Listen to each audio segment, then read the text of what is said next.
ਸਤਿ ਸ਼੍ਰੀ ਅਕਾਲ ਪਿਆਰੇ ਬੱਚਿਓ।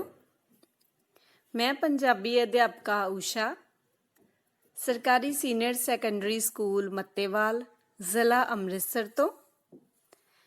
ਪਿਆਰੇ ਬੱਚਿਓ, ਅੱਜ ਮੈਂ ਤੁਹਾਡਾ ਮਨਪਸੰਦ ਵਿਸ਼ਾ ਕਹਾਣੀ ਲੈ ਕੇ ਆਈ ਹਾਂ। ਸੋ ਅੱਜ ਮੈਂ ਤੁਹਾਨੂੰ ਕਹਾਣੀ ਸੁਣਾਵਾਂਗੀ। ਹਾਂਜੀ, ਹੋ ਗਏ ਨਾ ਤਿਆਰ ਸਾਰੇ ਕਹਾਣੀ ਸੁਣਨ ਨੂੰ? ਮੈਨੂੰ ਪਤਾ ਹੈ ਤੁਹਾਨੂੰ ਸਾਰਿਆਂ ਨੂੰ ਕਹਾਣੀ ਸੁਣਨਾ ਬਹੁਤ ਚੰਗਾ ਲੱਗਦਾ ਹੈ। ਇੱਕ ਸੱਚੀ ਗੱਲ ਦੱਸਾਂ ਤਾਂ ਜਦੋਂ ਮੈਂ ਬੱਚੇ ਲੱਗੀ ਸੀ ਤਾਂ ਮੈਨੂੰ ਵੀ ਕਹਾਣੀਆਂ ਸੁਣਨਾ ਬਹੁਤ ਵਧੀਆ ਲੱਗਦਾ ਸੀ ਤੇ ਮੈਂ ਆਪਣੇ ਦਾਦੀ ਜੀ ਤੋਂ ਕਹਾਣੀਆਂ ਸੁਣਿਆ ਕਰਦੀ ਸੀ। ਪਿਆਰੇ ਬੱਚਿਓ, ਪਹਿਲਾਂ ਕੀ ਹੁੰਦਾ ਸੀ ਕਿ ਉਸ ਸਮੇਂ ਮਨੋਰੰਜਨ ਦੇ ਸਾਧਨ ਟੈਲੀਵਿਜ਼ਨ, ਫੋਨ ਇਹ ਇੰਨੇ ਜ਼ਿਆਦਾ ਉਪਲਬਧ ਨਹੀਂ ਸਨ। ਫੋਨ ਤੇ ਅਜੇ ਕੁਝ ਕੁ ਸਾਲ ਪਹਿਲਾਂ ਹੀ ਆਏ ਹਨ। ਸੋ ਪਹਿਲਾਂ ਟੈਲੀਵਿਜ਼ਨ ਵੀ ਕਿਸੇ ਕਿਸੇ ਦੇ ਘਰ ਹੋਇਆ ਕਰਦਾ ਸੀ ਤੇ ਵੱਡੇ ਵੱਡੇ ਪਰਿਵਾਰ ਹੋਇਆ ਕਰਦੇ ਸੀ, ਜਿਨ੍ਹਾਂ ਨੂੰ ਅਸੀਂ ਸੰਯੁਕਤ ਪਰਿਵਾਰ ਕਹਿੰਦੇ ਹਾਂ। ਤੇ ਜਿਹਦੇ ਵਿੱਚ ਘਰ ਦੇ ਸਾਰੇ ਜੀਅ, ਜਿਨ੍ਹਾਂ ਵਿੱਚ ਚਾਚਾ ਚਾਚੀ, ਦਾਦਾ ਦਾਦੀ, ਤਾਇਆ ਤਾਈ ਤੇ ਉਹਨਾਂ ਦੇ ਬੱਚੇ ਸਾਰੇ ਹੀ ਇਕੱਠੇ ਰਹਿੰਦੇ ਸੀ। ਤੇ ਗਰਮੀਆਂ ਦੇ ਦਿਨਾਂ ਵਿੱਚ ਤਾਂ ਹੋਰ ਵੀ ਵਧੀਆ ਲੱਗਦਾ ਸੀ।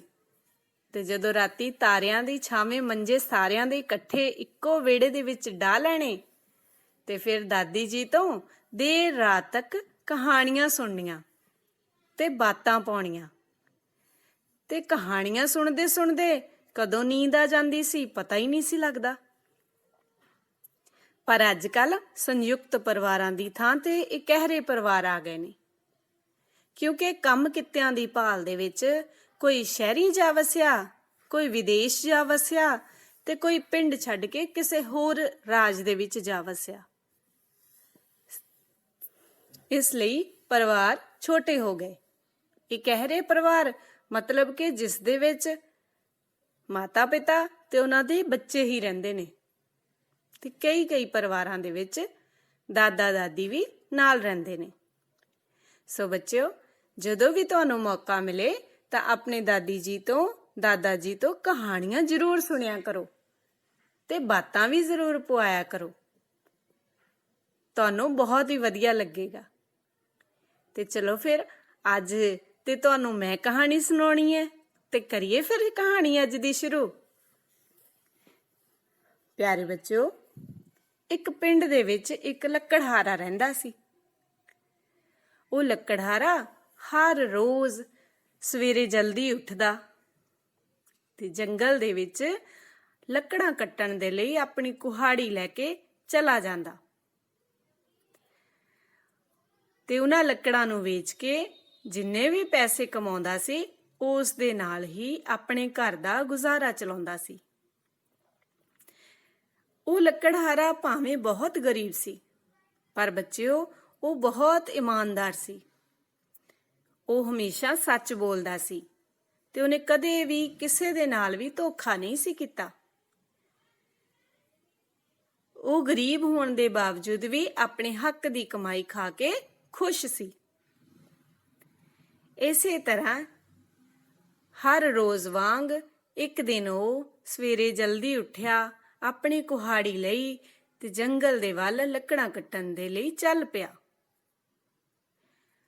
ਜਦੋਂ ਉਹ ਨਦੀ ਦੇ ਕੰਢੇ ਤੇ ਪਹੁੰਚਿਆ ਤਾਂ ਉਸ ਨੇ ਨਦੀ ਦੇ ਕੰਢੇ ਉੱਤੇ ਇੱਕ ਬਹੁਤ ਵੱਡਾ ਦਰਖਤ ਵੇਖਿਆ। ਉਸ ਦਰਖਤ ਨੂੰ ਵੇਖ ਕੇ ਉਸਨੇ ਫੈਸਲਾ ਕੀਤਾ ਕਿ ਇਸ ਦਰਖਤ ਦੀਆਂ ਲੱਕੜਾਂ ਵੱਢ ਕੇ ਚੰਗੇ ਪੈਸੇ ਕਮਾਏ ਜਾ ਸਕਦੇ ਨੇ।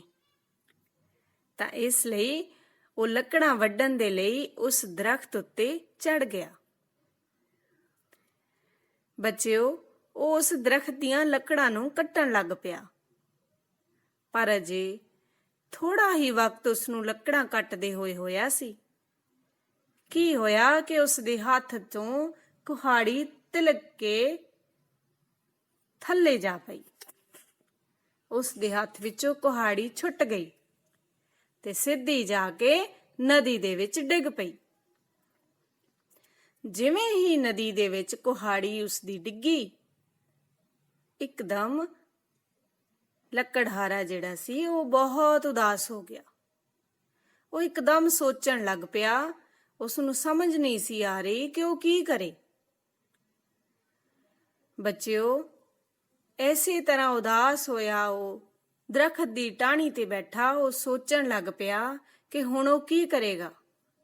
ਉਹ ਆਪਣੇ ਪਰਿਵਾਰ ਦਾ ਗੁਜ਼ਾਰਾ ਇਸ ਕੁਹਾੜੀ ਤੋਂ ਬਿਨਾਂ ਕਿਵੇਂ ਚਲਾਏਗਾ, ਕਿਉਂਕਿ ਲੱਕੜਾਂ ਕੱਟਣ ਦੇ ਲਈ ਇੱਕੋ ਇੱਕ ਕੁਹਾੜੀ ਉਸ ਦੇ ਕੋਲ ਸੀ, ਜਿਹੜੀ ਕਿ ਹੁਣ ਪਾਣੀ ਵਿੱਚ ਡਿੱਗ ਚੁੱਕੀ ਹੈ।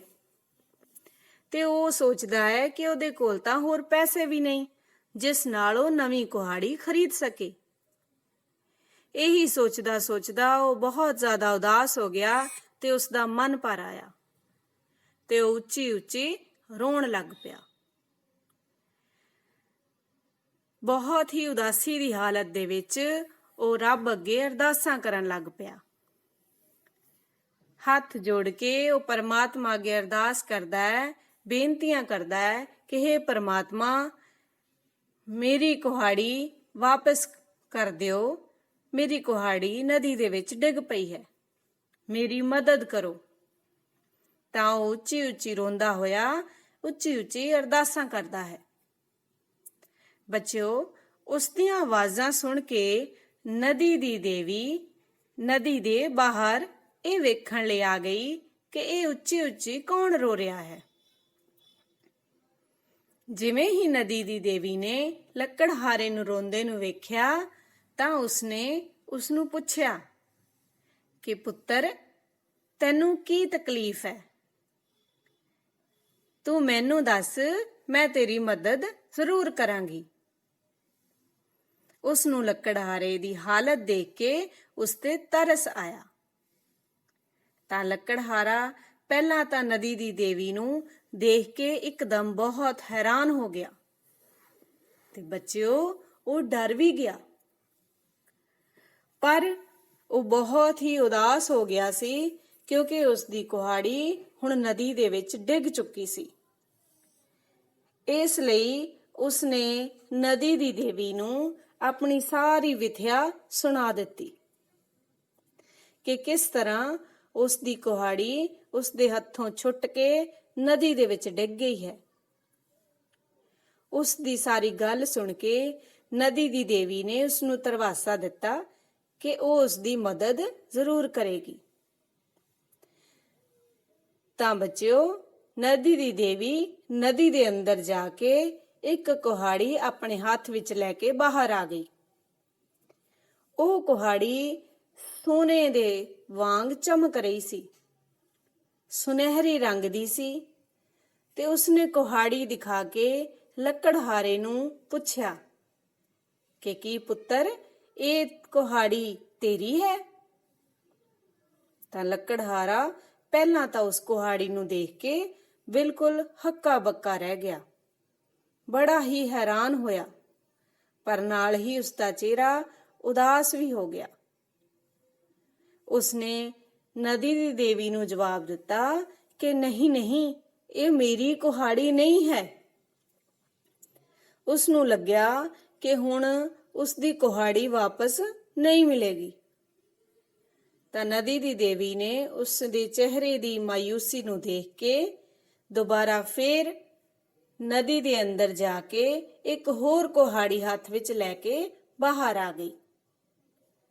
ਇਸ ਵਾਰ ਨਦੀ ਦੀ ਦੇਵੀ ਦੇ ਹੱਥ ਵਿੱਚ ਇੱਕ ਚਾਂਦੀ ਦੀ ਕੁਹਾੜੀ ਸੀ, ਜਿਹੜੀ ਕਿ ਬਹੁਤ ਹੀ ਵੇਖਣ ਨੂੰ ਸੋਹਣੀ ਲੱਗ ਰਹੀ ਸੀ। ਤੇ ਇਸ ਵਾਰ ਉਸਨੇ ਉਹ ਕੁਹਾੜੀ ਲੱਕੜਹਾਰੇ ਨੂੰ ਵਿਖਾਈ ਤੇ ਉਸ ਨੂੰ ਫੇਰ ਸਵਾਲ ਕੀਤਾ ਕਿ ਪੁੱਤਰ, ਕੀ ਇਹ ਕੁਹਾੜੀ ਤੇਰੀ ਹੈ? ਲੱਕੜਹਾਰਾ ਇਸ ਵਾਰ ਵੀ ਉਸ ਕੁਹਾੜੀ ਨੂੰ ਦੇਖ ਕੇ ਮਾਯੂਸ ਹੋ ਗਿਆ ਕਿਉਂਕਿ ਇਹ ਕੁਹਾੜੀ ਵੀ ਉਸ ਦੀ ਨਹੀਂ ਸੀ। ਉਸਨੇ ਫਿਰ ਜਵਾਬ ਦਿੱਤਾ ਕਿ ਨਹੀਂ ਨਹੀਂ, ਇਹ ਕੁਹਾੜੀ ਵੀ ਮੇਰੀ ਨਹੀਂ ਹੈ। ਤੇ ਉਹ ਇਸ ਵਾਰ ਹੋਰ ਵੀ ਜ਼ਿਆਦਾ ਉਦਾਸ ਹੋ ਗਿਆ ਕਿਉਂਕਿ ਉਸ ਨੂੰ ਹੁਣ ਯਕੀਨ ਹੁੰਦਾ ਜਾ ਰਿਹਾ ਸੀ ਕਿ ਉਸ ਦੀ ਆਪਣੀ ਕੁਹਾੜੀ ਉਸ ਨੂੰ ਹੁਣ ਕਦੇ ਵੀ ਨਹੀਂ ਮਿਲੇਗੀ ਤੇ ਉਸ ਦੇ ਘਰ ਦਾ ਗੁਜ਼ਾਰਾ ਔਖਾ ਹੋ ਜਾਵੇਗਾ। ਉਸ ਦੀ ਇਹ ਹਾਲਤ ਵੇਖ ਕੇ, ਉਸ ਦੇ ਚਿਹਰੇ ਦੇ ਦੁੱਖ ਨੂੰ ਵੇਖ ਕੇ ਨਦੀ ਦੀ ਦੇਵੀ ਇੱਕ ਵਾਰ ਫੇਰ ਨਦੀ ਦੇ ਅੰਦਰ ਗਈ ਤੇ ਇਸ ਵਾਰ ਉਸ ਦੀ ਲੋਹੇ ਦੀ ਕੁਹਾੜੀ ਲੈ ਕੇ ਘਰ ਆ ਗਈ। ਇਸ ਵਾਰ ਉਸਨੇ ਫੇਰ ਤੋਂ ਲੱਕੜਹਾਰੇ ਨੂੰ ਉਹ ਕੁਹਾੜੀ ਦਿਖਾ ਕੇ ਫੇਰ ਤੋਂ ਸਵਾਲ ਕੀਤਾ ਕਿ ਪੁੱਤਰ, ਕੀ ਇਹ ਤੇਰੀ ਕੁਹਾੜੀ ਹੈ? ਲੱਕੜਹਾਰਾ ਆਪਣੀ ਕੁਹਾੜੀ ਦੇਖ ਕੇ ਬਾਗੋ ਬਾਗ ਹੋ ਗਿਆ। ਉਸ ਦਾ ਚਿਹਰਾ ਖਿੜ ਉੱਠਿਆ ਤੇ ਉਹ ਇੱਕਦਮ ਨਦੀ ਦੀ ਦੇਵੀ ਨੂੰ ਕਹਿਣ ਲੱਗਾ ਕਿ ਹਾਂਜੀ ਦੇਵੀ ਜੀ, ਇਹੀ ਮੇਰੀ ਕੁਹਾੜੀ ਹੈ। ਨਦੀ ਦੀ ਦੇਵੀ ਉਸ ਦੀ ਇਮਾਨਦਾਰੀ ਦੇਖ ਕੇ ਬਹੁਤ ਪ੍ਰਸੰਨ ਹੋਈ। ਉਸਨੇ ਲੱਕੜਹਾਰੇ ਨੂੰ ਉਸ ਦੀ ਲੋਹੇ ਦੀ ਕੁਹਾੜੀ ਦੇ ਦਿੱਤੀ, ਪਰ ਨਾਲ ਹੀ ਬੱਚਿਓ ਉਹ ਲੱਕੜਹਾਰੇ ਨੂੰ ਕਹਿਣ ਲੱਗੀ ਕਿ ਪੁੱਤਰ, ਤੂੰ ਬਹੁਤ ਇਮਾਨਦਾਰ ਵਿਅਕਤੀ ਹੈ, ਤੂੰ ਇੱਕ ਚੰਗਾ ਇਨਸਾਨ ਜਾਪਦਾ ਹੈ। ਜੇ ਤੂੰ ਚਾਹੁੰਦਾ ਤਾਂ ਇਹ ਸੋਨੇ ਅਤੇ ਚਾਂਦੀ ਦੀ ਕੁਹਾੜੀ ਵੀ ਲੈ ਸਕਦਾ ਸੀ, ਪਰ ਤੂੰ ਆਪਣੀ ਇਮਾਨਦਾਰੀ ਤੇ ਕਾਇਮ ਰਹਿੰਦੇ ਹੋਏ ਇਹ ਕੁਹਾੜੀਆਂ ਲੈਣ ਤੋਂ ਮਨਾ ਕਰ ਦਿੱਤਾ ਤੇ ਆਪਣੀ ਲੋਹੇ ਦੀ ਕੁਹਾੜੀ ਨੂੰ ਹੀ ਆਪਣਾ ਦੱਸਿਆ। ਇਸ ਲਈ ਮੈਂ ਤੇਰੇ ਤੋਂ ਬਹੁਤ ਪ੍ਰਸੰਨ ਹਾਂ ਤੇ ਇਸ ਲਈ ਮੈਂ ਤੈਨੂੰ ਇਨਾਮ ਵਜੋਂ ਇਹ ਦੋਨੋਂ ਕੁਹਾੜੀਆਂ ਵੀ ਦਿੰਦੀ ਹਾਂ। ਇਸ ਲਈ ਪੁੱਤਰ, ਤੂੰ ਇਹ ਤਿੰਨੋਂ ਕੁਹਾੜੀਆਂ ਹੀ ਆਪਣੇ ਕੋਲ ਰੱਖ ਲੈ। ਇਸ ਤਰ੍ਹਾਂ ਕਹਿ ਕੇ ਨਦੀ ਦੀ ਦੇਵੀ ਅਲੋਪ ਹੋ ਗਈ ਤੇ ਲੱਕੜਹਾਰਾ ਤਿੰਨੋਂ ਕੁਹਾੜੀਆਂ ਹੱਥ ਵਿੱਚ ਫੜ ਕੇ ਵਾਪਸ ਆਪਣੇ ਪਿੰਡ ਵੱਲ ਆ ਤੁਰਿਆ। ਆਪਣੇ ਘਰ ਪਹੁੰਚ ਕੇ ਉਸਨੇ ਆਪਣੀ ਪਤਨੀ ਨੂੰ ਆਵਾਜ਼ਾਂ ਮਾਰਨੀਆਂ ਸ਼ੁਰੂ ਕਰ ਦਿੱਤੀਆਂ। ਹੁਣ ਲੱਕੜਹਾਰਾ ਬਹੁਤ ਜ਼ਿਆਦਾ ਖੁਸ਼ ਸੀ। ਉਹ ਇੰਨਾ ਜ਼ਿਆਦਾ ਖੁਸ਼ ਸੀ ਕਿ ਖੁਸ਼ੀ ਵਿੱਚ ਫੁੱਲਾ ਨਹੀਂ ਸੀ ਸਮਾ ਰਿਹਾ। ਉਸਨੇ ਆਪਣੀ ਪਤਨੀ ਨੂੰ ਉੱਚੀ ਉੱਚੀ ਬੁਲਾਉਣਾ ਸ਼ੁਰੂ ਕਰ ਦਿੱਤਾ, ਭਾਗਵਾਨੇ, ਭਾਗਵਾਨੇ, ਛੇਤੀ ਬਾਹਰ ਆ, ਮੈਂ ਤੈਨੂੰ ਕੁਝ ਵਿਖਾਉਣਾ ਹੈ। ਤਾਂ ਉਸ ਦੀ ਪਤਨੀ ਉਸ ਦੀਆਂ ਆਵਾਜ਼ਾਂ ਸੁਣ ਕੇ ਬਾਹਰ ਆ ਗਈ ਤੇ ਪਤੀ ਦੇ ਹੱਥ ਦੇ ਵਿੱਚ ਤਿੰਨੋਂ ਕੁਹਾੜੀਆਂ ਵੇਖ ਕੇ ਪਹਿਲਾਂ ਤਾਂ ਉਹ ਹੱਕੀ ਬੱਕੀ ਰਹਿ ਗਈ, ਬੜੀ ਹੈਰਾਨ ਹੋਈ ਤੇ ਆਪਣੇ ਪਤੀ ਨੂੰ ਪੁੱਛਣ ਲੱਗੀ ਕਿ ਇਹ ਸੋਨੇ ਅਤੇ ਚਾਂਦੀ ਦੀਆਂ ਕੁਹਾੜੀਆਂ ਉਹਨਾਂ ਨੂੰ ਕਿੱਥੋਂ ਮਿਲੀਆਂ ਹਨ। ਤਾਂ ਪਤਨੀ ਦੇ ਪੁੱਛਣ ਤੇ ਉਸਨੇ ਜਵਾਬ ਦਿੱਤਾ ਤੇ ਸਾਰੀ ਵਿਥਿਆ ਆਪਣੀ ਪਤਨੀ ਨੂੰ ਸੁਣਾਈ, ਜਿਸ ਤੇ ਪਤਨੀ ਨੂੰ ਉਸ ਦੀ ਇਮਾਨਦਾਰੀ ਤੇ ਬਹੁਤ ਹੀ ਮਾਣ ਮਹਿਸੂਸ ਵੀ ਹੋਇਆ। ਹੁਣ ਲੱਕੜਹਾਰੇ ਨੇ ਉਸ ਸੋਨੇ ਦੀ ਕੁਹਾੜੀ ਨੂੰ ਵੇਚਣ ਦਾ ਫੈਸਲਾ ਕੀਤਾ ਕਿ ਇਸ ਸੋਨੇ ਦੀ ਕੁਹਾੜੀ ਨੂੰ ਵੇਚ ਕੇ ਜੋ ਵੀ ਪੈਸੇ ਕਮਾਏਗਾ ਉਸ ਨਾਲ ਆਪਣੇ ਪਰਿਵਾਰ ਦੇ ਲਈ ਇੱਕ ਬਹੁਤ ਹੀ ਸੋਹਣਾ ਘਰ ਬਣਾ ਕੇ ਦੇਵੇਗਾ। ਤੇ ਉਸਨੇ ਉਹ ਕੁਹਾੜੀ ਵੇਚ ਕੇ ਇੱਕ ਬਹੁਤ ਹੀ ਸੋਹਣਾ ਘਰ ਆਪਣੇ ਪਰਿਵਾਰ ਨੂੰ ਬਣਾ ਦਿੱਤਾ। ਪਰ ਬੱਚਿਓ, ਇੰਨਾ ਅਮੀਰ ਹੋਣ ਤੇ ਵੀ ਉਸਨੇ ਕਰਮ ਕਰਨਾ ਨਹੀਂ ਛੱਡਿਆ। ਉਹ ਸੱਚ ਦੇ ਰਾਹ ਤੇ ਚੱਲਦਾ, ਇਮਾਨਦਾਰੀ ਨਾਲ ਆਪਣੀ ਰੋਜ਼ੀ ਰੋਟੀ ਕਮਾਉਂਦਾ।